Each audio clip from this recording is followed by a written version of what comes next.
Hello everyone. In this video, I am going to discuss about Christopher Marlowe and his great play, which is Edward II. Christopher Marlowe was born in 1564 and he was the son of a shoemaker of Canterbury. He is the only dramatist before Shakespeare.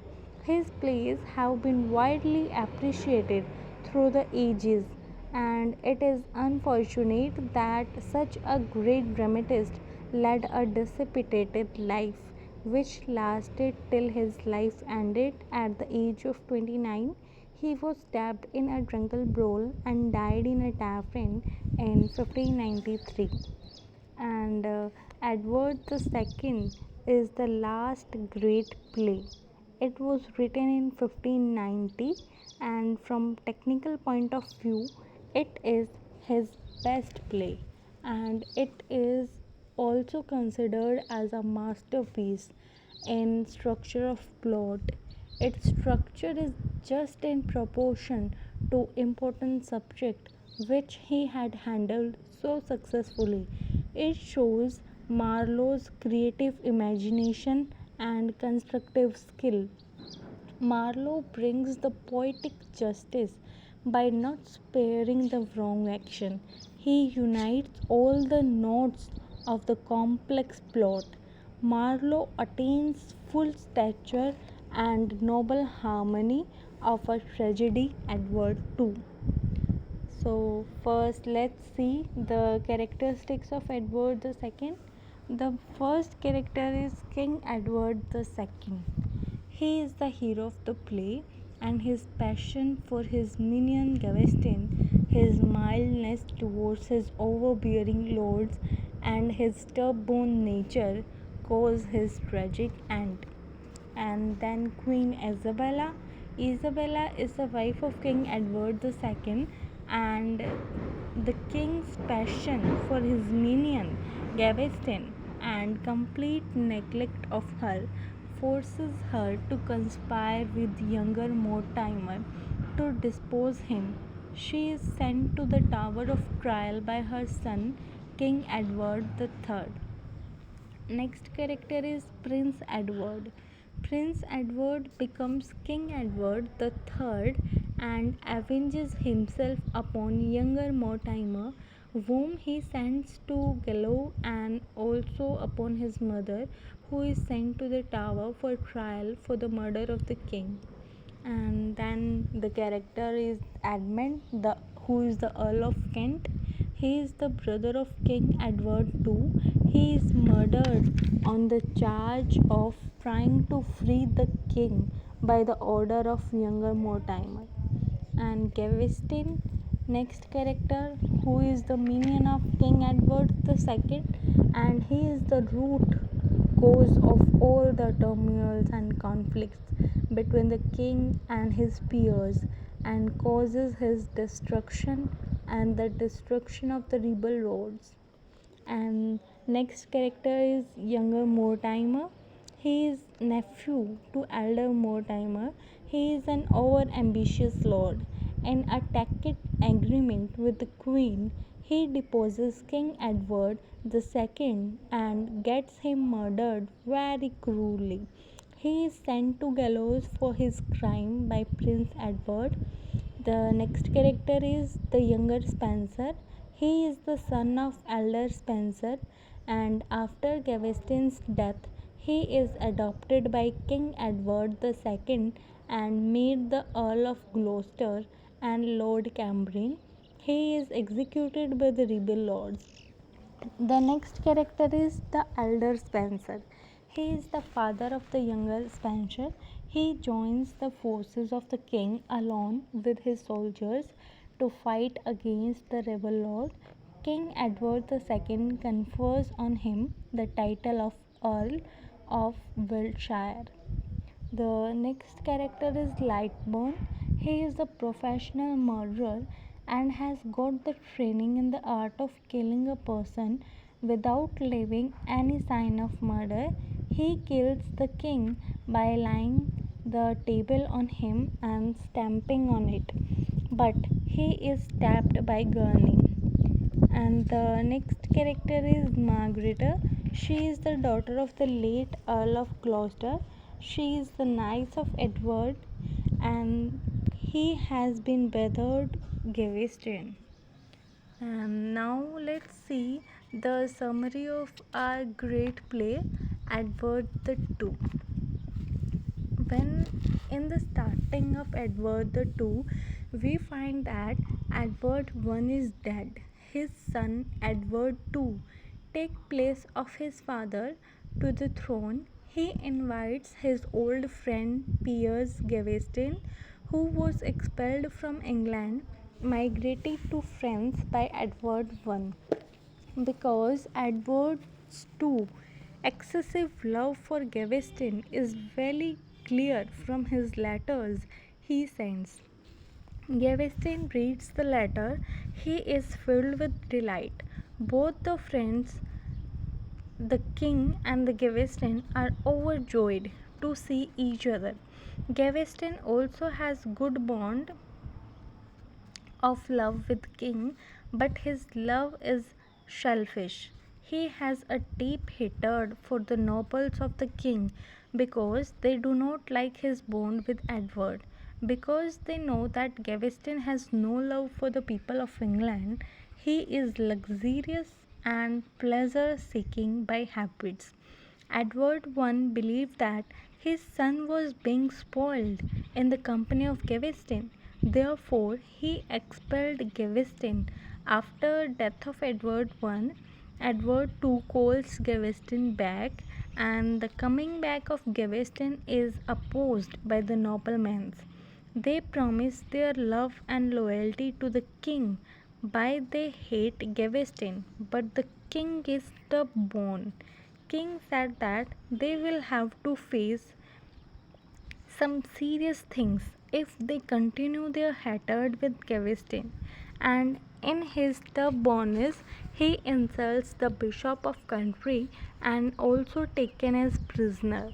Noblemen of king, filled with anger, they give the king an ultimatum to expel Gaveston, otherwise they would start revolt against him. The queen also narrates her sorrowful tale to the nobles. King does not give her attention and can't make love because of Gaveston, but she is devoted to her husband. Therefore, she does not permit the nobles to raise arms against the king. She does not like that the king should be down by civil wars. But the nobles are so frustrated that they demand immediate banishment of Gaveston. If not, they will challenge Edward's royal authority. Queen Isabella tries to bring peace between the king and the rebel nobles, but the king is madly blind in his love for Gaveston. He puts pressure on the queen that she should request for the recall of Gaveston, and after that he would allow her to live with him as his wife. She convinces Mortimer, and he in turn gets the consult of other nobles. As a result, Gaveston's banishment is cancelled and he is recalled. Then King arranged the marriage of Gaveston with his niece. Gaveston again starts his proud and pointless challenging acts against the powerful nobles. There is harsh relationship between the king's group and nobles. There is now no chance of compromise between the two groups. While welcoming Gaveston, the nobles make fun of him, and Gaveston in turn makes their fun. Gaveston is injured by younger Mortimer, thus, the stage is ready to be a place of revolt. Duke of Kent, who is the brother of Edward II, expelled from court by Edward II, goes to the camp of rebellious noble. He joins hand with them. At first, the nobles smell something doubtful and thinks it is new move of the duke, but afterwards they are convinced by his intention. So the opposition against the king gets stronger, and on the other hand, the king collects his soldiers with the help of Spencer. It has been decided to undertake a war against the rebel nobles. In the battle, King won, and the nobles are defeated and caught as prisoners of war. But soon the wheel of time turns against the king. Gaveston has been taken as prisoner by nobles. King requested nobles to give him permission to meet his friend Gaveston, but the nobles do not agree to do so. At the last, under the assurance of the Earl of Pembroke, he is sent as prisoner, but he, Gaveston, taken away and murdered by the Earl of Warwick, and the king showed great sadness at the death of his favorite friend Gaveston.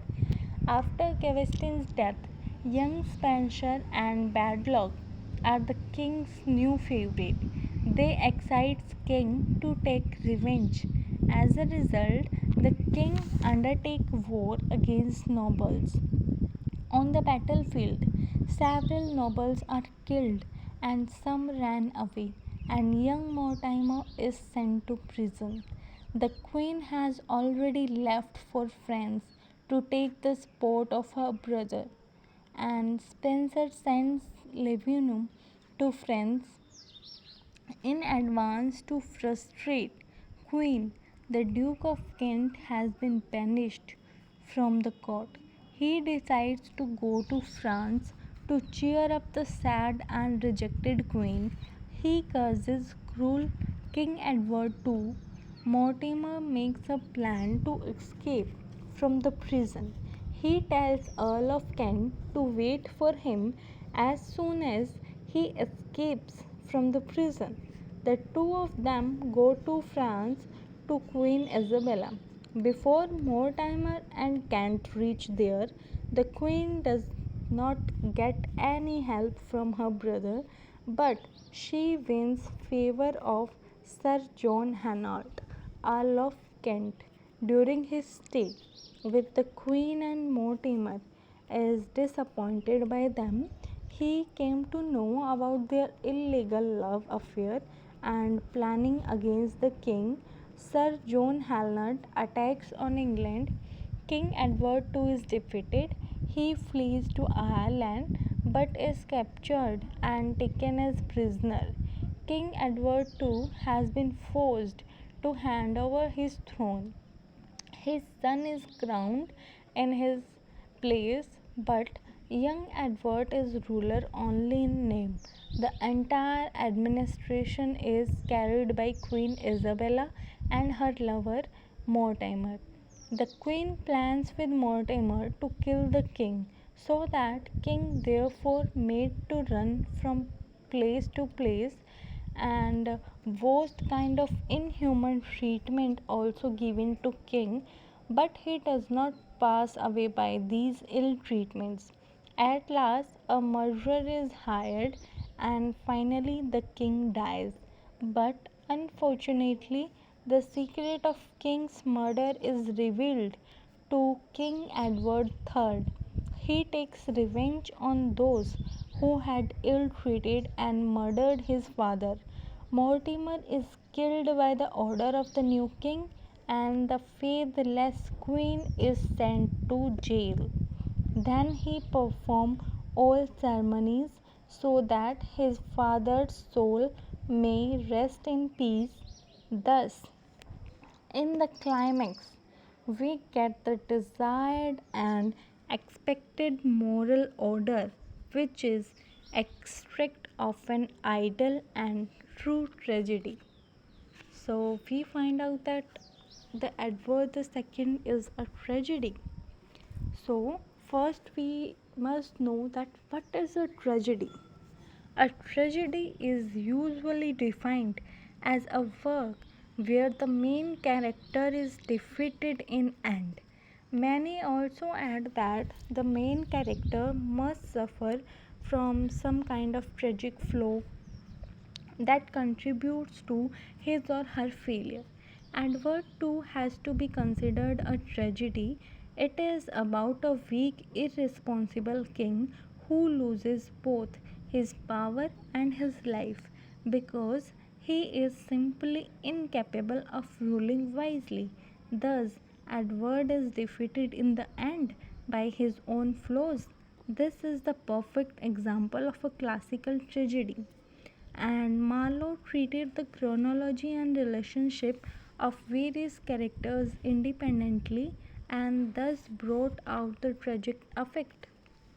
And Marlowe has taken most of his material from Holnist, but Edward II is in no sense any action of patron of history for a divine purpose. He sees history as the action of men who bring their own success or failure. It entirely depends upon their own ability to survive with events. This is the humanist attitude of both the classical and Italian Renaissance. So, what is the meaning of Renaissance? The word Renaissance literally means rebirth. In the context to English Renaissance, this rebirth refers to a renewal of learning in terms of new beliefs and ways of doing things differently from the Middle Ages. Characteristics of Renaissance include a renewed interest in classical age, a rise in humanist philosophy, means belief in self, individual's nature, and a radical changes in ideas about religion, politics, and science. Marlowe was the representative dramatist of the Renaissance period, and in his plays, we have a full blooded expression of the entire age with all its new aspiration, hopes, adventure, like we saw in Edward II. And the play Edward II itself reveals that Marlowe was the mouthpiece of the new age of Renaissance. So that's all for today's session. Thank you so much for listening so peacefully.